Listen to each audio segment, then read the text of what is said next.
kaibigan, sa araw na ito, maririnig po natin ang kwento ng isang problemadong misis. Siya ay si Heidi. Maaga akong nag-asawa dahil nabuntis ako nung estudyante pa lang. At dahil pareho kaming immature ng mister ko, kaya hindi naging maganda ang aming pagsasama. Nagtiis ako ng ilang taon. Pero dumating din yung pagkakataon. Gusto ko na sumuko. Jason! Uy, gising na, tanghali na. Ano ba to? Naghihilig pa mo na ito. Uy! Jackson, gumising ka na! Ano ba? Ano ba? Gumising ka na Let's ka sabi? talaga, hindi ang aga mo mambulahaw Uy, eh. anong maaga? Huwag mo sabihin nga absent ka na naman. Napaka-irresponsible mo talaga. Sige, mag-umpisa ka. Dakdakan mo na naman ako. Daig mo pa manok na putak ng putak eh. Uy, kung gusto mo manahimik ako, ay mayos ka. Anong oras na, oh? Late ka na naman sa trabaho mo. Hindi na ako papasok. Wala na akong trabaho. Ano? Natanggal ka sa trabaho? Hindi ako tinanggal. Ako ang kusang umalis. Ayoko na magtrabaho. Nahihirapan na ako. O ano gusto mo? Tumambay buong maghapon? Ang galing mo, ha? Ayoko na nga magtrabaho. Hindi ko na kaya.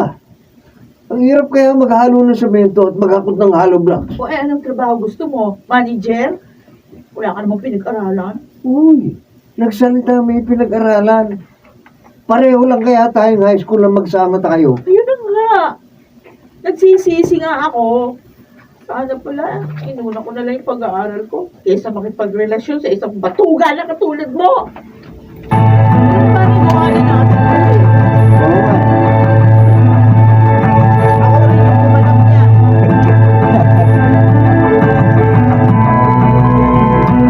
Masanay na kayo. Puro reply tayo.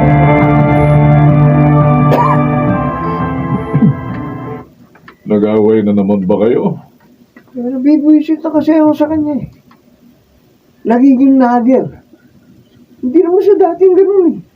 May dahilan siguro kung bakit siya nagkaganoon. Eh, Baka naman ikaw, Kako, baka naman ikaw ang unang nagbago. masyado kasi siyang demanding. Pinaghahanapan niya ako. Gayong alam naman niyang maliit lang ang sweldo ko.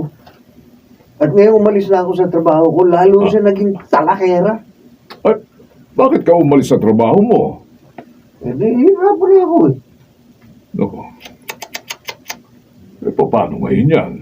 Saan kayo kukuha ng pang-araw-araw na gastusin? Kaya nga ho, lumalapit ako sa inyo. Ha? Total, sinusuportahan niyo naman ako. Kaya lubos-lubosin niyo na. Habang wala pa akong bagong trabaho. Magkano ba ang mga bills nyo? O siya, ako na munang magbabayad. Pati na rin yung pang-araw-araw yung pangangailangan, pansamantala ko munang sasagutin. Nangyayari nga po ako sa inyo eh. Ha? Halos kayo na nga bumubuhay sa amin.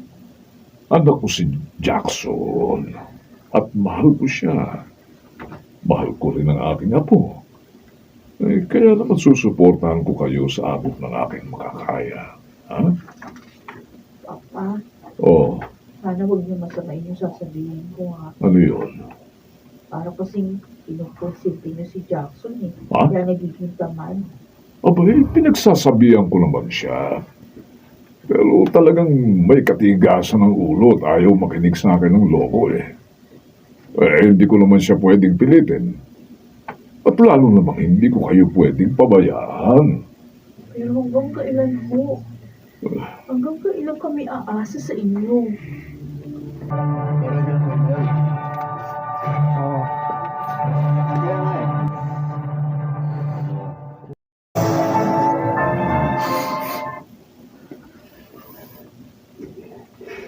Sige pa. Sige pa, Jackson. Singhutin mo pa.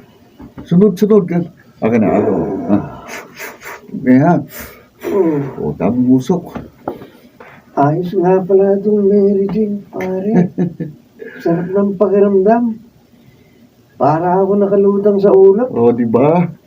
Sa susunod, level up na tayo. Shabu naman ang babatakin natin. At hindi lang yun, ha? Magsasama rin ako ng mga chicks sa jamming natin. Okay yun, Banjo. Sige, excited na nga ako eh. Kailan? Wala pa tayong bread. Anong Ben? Mapupuntrip ba tayo? Hindi tinapay yung tinutukoy ko, kundi pera. Datong. Siyempre, kailangan ng gasolina para umandar ang sasakyan. Trip to heaven tayo, pre. Ay, no problem. Akong bahala. Oh, Konting diskarte lang ang kailangan ko. Grabe ka na talaga, Jackson. Adik ka na rin. Eh kung naiingit ka sa akin, eh di droga ka na rin. Ano? Kung gusto mo, mag-jamming pa tayo. Pati ako gusto mong isama dyan sa kalokohan mo? Ang lala mo na talaga. Dami mo ng mga arte. Pwede ba magkain ka na? Nagugutom na ako. Oh, kapal ng mukha mo. No? Wala ka namang binibigay sa akin pera. Hindi pambili ng bigas, wala. Pagtapos paghahanapan mo ako ng pagkain. O bakit? Binibigyan ka naman ni Papa ng panggastos, ha? Oh, yun na nga. Palibhasa. Merong tumutustos sa mga pangangailangan natin kaya ang lakas ng loob mo magpisyo. Oh, Jackson! Hanggang kailan tayo aasa sa mga magulang mo? Wala ka na ba talagang balak maghanap ng trabaho? Eh, ba't naman ako magtatrabaho? Eh, kumakain naman tayo. Please naman, nung magbago ka na. Alang-alang man lang sa mga anak natin. Mga anak, Oo, isa lang ang anak natin, di ba? 2 na. 3 buwan na ako buntis. Ano? Buntis ka na naman? Madadagdagan na naman ang gastos natin. Kaya magbago ka na. Kung hindi ka nahiya sa mga magulang mo, ha? Mahiya ka naman sa mga anak natin. Huwag mo nang hintayin pang magkamalay sila at sumbatan ka balang araw. Kasalanan mo yan. Maaga na kasing lumandi eh. Kaya ayan, puro sakit ng ulong na pala mo. Pwede ba, Gina? Huwag mo na nga ako sisihin. Lalo lang ako nadi-discourage eh. Alam mo, hindi naman sa sinisisi kita, no? Gusto ko lang ma-realize mo ang iyong pagkakamali. Eh sana nag-enjoy ka muna sa buhay dalaga. Sisisi na nga ako. Kung pwede nga lang i-rewind yung buhay ko eh. Iibayin ko na yung gagawin ko. O yung kaso nga, hindi mo na pwedeng ibalik ang nakaraan.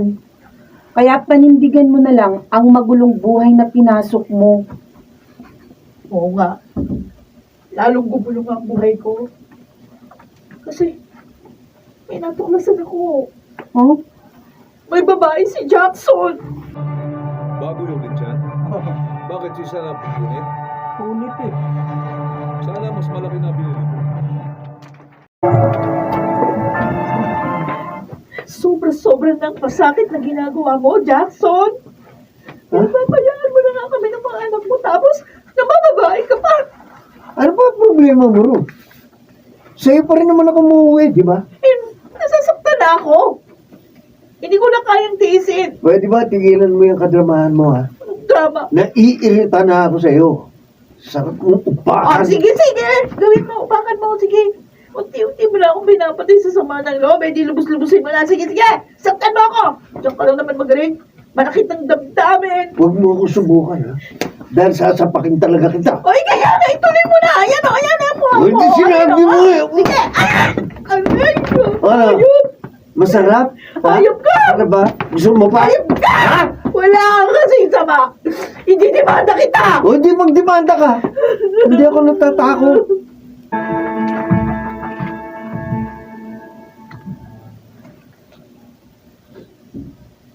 Tita Amalia, nagbago na po yung isip ko.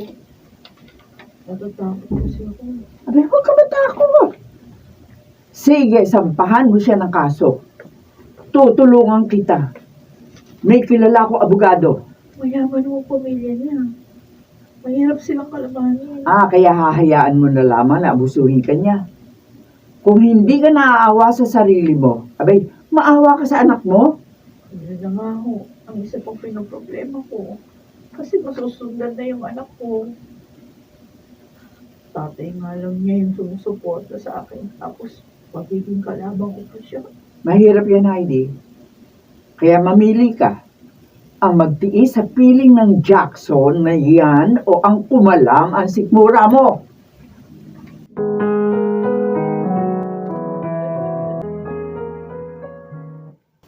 Ay, nakakahiya. Ay, ganito na lang, Heidi, ha? Makipaghiwalay ka na lang muna kay Jackson. Pero, pansamantala lang yun, ha? Doon ka na lang muna sa tita mo at ako ang bahalang magsustento sa inyo ng aking amo, ha? Salamat po, Papa. O, nahihiya nga ako sa iyo, eh. Talagang ayoko na po makisama sa anak niyo. Ay, naku. Anak, huwag ka munang magsalita lang tapos. Kaya mo, akong bahala kay Jackson. Tutulungan ko siyang maging maayos ang buhay niya. Sana nga po. Sana po. Oo. Sana meron kayong magawang paraan para tumino na si Jackson. Natututo ka na, ha? Pwede Jackson, anak. Marami ko naman yan ito sa ano natin, Praps, yan. Nakipaghiwalay na ako kay Jackson at hindi na ako umaasang magkakabalikan kami. Ano ba naman ni Papa yung pagsuporta niya sa amin? Pero, syempre, hindi naman na habang buhay aasa sa kanya. Sisikapin ko, gagawa ako ng paraan para buhayan ng dalawa kong anak. Ako si Heidi at ito ang aking buhay. Ganun din ang piling ko. Ang pag-aasawa raw ay hindi kaning isusubo na pwedeng iluwa kapag napaso. Kaya mag-isip na mabuti bago magpasya tungkol dito. Dahil hindi lahat ng lumalagay sa tahimik ay nagiging tahimik talaga. Maraming pagkakataong inaasahang tahimik na buhay ay nagiging magulo kapag hindi na pagpaplanuhang mabuti. Mga nagsiganap, Junel Benjamin, Jeneline de la Cruz, Jun Legaspi, Susan Robles, Phil Cruz, at Rosana Villegas sa papel na Heidi. Naglapat ng angkop na tunong Jenny Mutiang. Ito'y mula sa panulat ni Toti Sandoval sa direksyon June Martin Legaspi at Maynard Landicho Jr.